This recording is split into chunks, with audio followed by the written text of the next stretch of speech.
This is Channel 2 News, coverage you can count on. Hey, this morning we have more on the new safety bill in the state legislature that could mean more fines for you drivers. And a condemned building on East 4th Street displaces dozens of residents. We have the details. Plus, police are investigating a shooting last night where one person has died, another injured. Those stories top your news right now, a minute after 6 on your Wednesday, February 25. Holy cow, what a fast month. It's almost over like that. I know. Good morning, I'm John Potter. I'm Andy Guevara. Thank you for starting your day with Channel 2 News this morning. We're going to get a quick look at weather with Jeff Martinez. Good morning. Hi there, John and Andy. Good morning to you. It's not quite as cold out there this morning as yesterday, but still chilly temperatures, 30 degrees at 8 o'clock. High today of 60. More on your forecast coming right up. Have a great day. Hey, 60, not bad. This morning, police are investigating a shooting last night. It injured one woman. It left one man dead.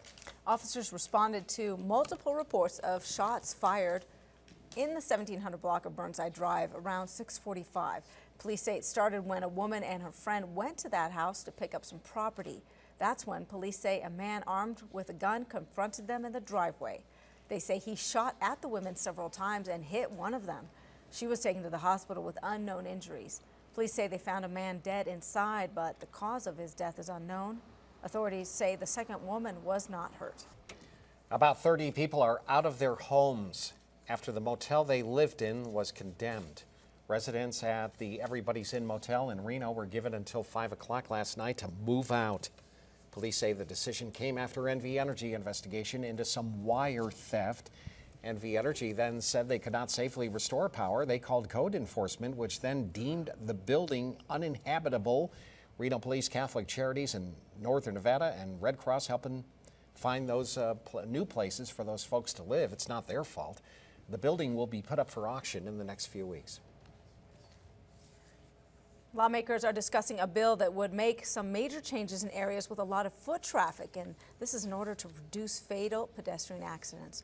Lawmakers discussed Senate Bill 144 in the Transportation Committee, and the bill would create pedestrian safety zones where a lot of people walk. And those zones would work kind of like school zones do, with reduced speeds and doubled fines for violations. It's kind of like the work zones where when you have these particular zones where we know we're going to have high volume of pedestrians, that if you're going to, break the laws, that you are subject to double the penalties. The Transportation Committee has not taken action on this yet, but we will keep you posted. And another public safety concern is up for debate in Carson City. Senate Bill 185 would require Washoe County and Reno to adopt an automatic aid agreement for fire services. Now, if passed, the closest fire station would respond to a fire regardless of jurisdiction. Cooperation between the city and county has been lacking on this issue since the fire agencies parted ways in 2012. While both sides say an agreement needs to be made, discussions have not taken place since June. I believe that most citizens would expect that when they call 911, the closest available emergency vehicle is coming, and they don't care whether it's currently owned by Washoe County or the city of Reno. Washoe County already has an automatic aid agreement with Sparks, Carson City, and North Lake Tahoe, but not with Reno. And Governor Brian Sandoval has signed the first major bill of the 2015 legislature into law. And that one is Assembly Bill 125. It is aimed at curbing frivolous lawsuits over home construction defects. Supporters say it will make changes into law, which was originally meant to protect homeowners when problems came up. Opponents to AB 125 worry the changes will help contractors at the expense of homeowners. Yet again, no umbrella today. Oh, yeah, dry. Not at all. Let's check the forecast. Meteorologist Jeff Martinez. Hey, Jeff. Hi, John and Andy. Yeah, not today, but this weekend we do have a storm system on the way. It'll give us a chance for some rain, mountain snow showers, maybe even a little bit of snow down here on the valley floor as well by Saturday morning. Yes, indeed. All right, out there right now, beautiful looking sky. Check it out. Our sunrise coming up at 6:38. Your sunset now at 5:47. Temperatures aren't quite as cold as they were yesterday morning, but still cold nonetheless with 18 16 in Lovelock, 15 in Winnemucca, 12 in Eureka. Carson City, you're at about 23 degrees, 18 in Minden, and 19 degrees in Truckee so far this morning. Green burn code, and temperatures will warm up quickly today. In fact, it'll be a little bit warmer than yesterday. Had a high yesterday of 59 degrees, and the average high is 54. Today we'll do about 60, and I think we could even do low 60s. Places like Sparks, yesterday you had a high of 62. And that's despite the fact there is a dry, cool front moving through the area today, but that's actually going to mix out these inversions, the inversion a little bit, and help warm us up today a little bit more than yesterday.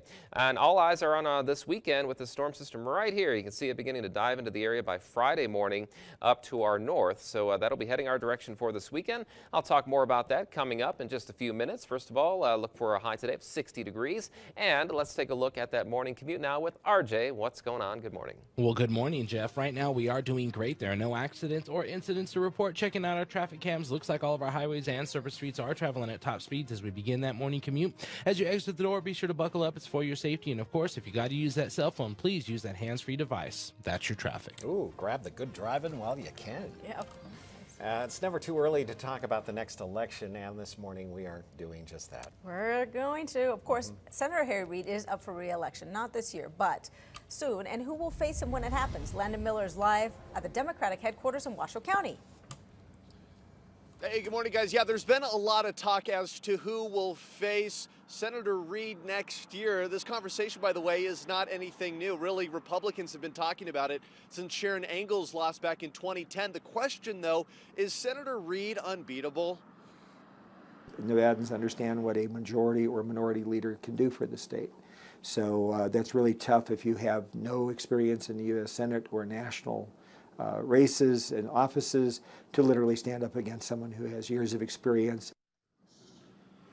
Earlier in the week, you may remember that Senator Dean Heller said Governor Brian Sandoval, yes, Governor Brian Sandoval is the A-plus candidate to face Senator Reid in 2016. But Governor Sandoval said and continues to say that he's staying as Nevada's governor with no intention of leaving. Fred Locken is a political scientist and professor at TMCC and tells me a potential candidate is former Lieutenant Governor Brian Krolicki and perhaps one of our current congressmen.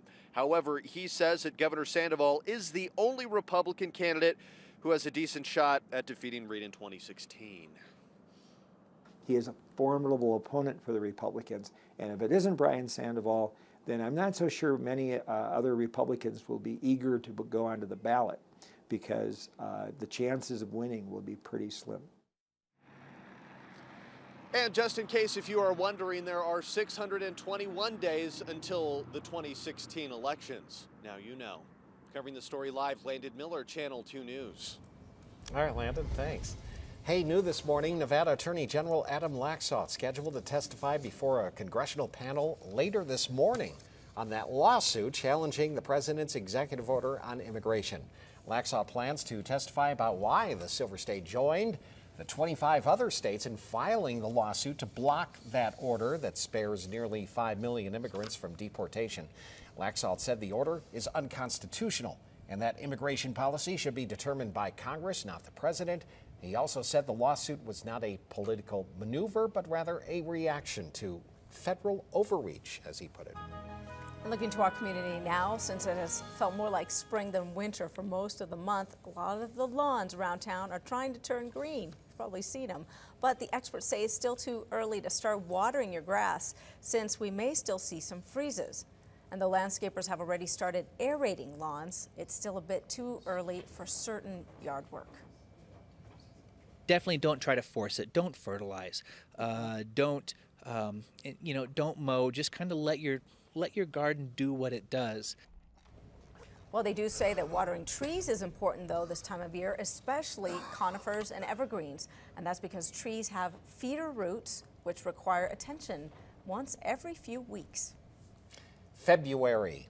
This month is Black History Month, and here in Reno, a group called Our Story, Inc. is dedicated to sharing what they call the unsung stories of Northern Nevada history.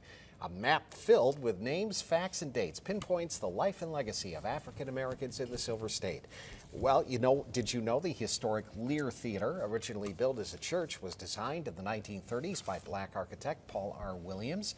And Bethel AME Church, built in 1906 on Bell Street, is the oldest African-American congregation in Nevada. So I try to say, well, let's talk about those people. What were they doing here?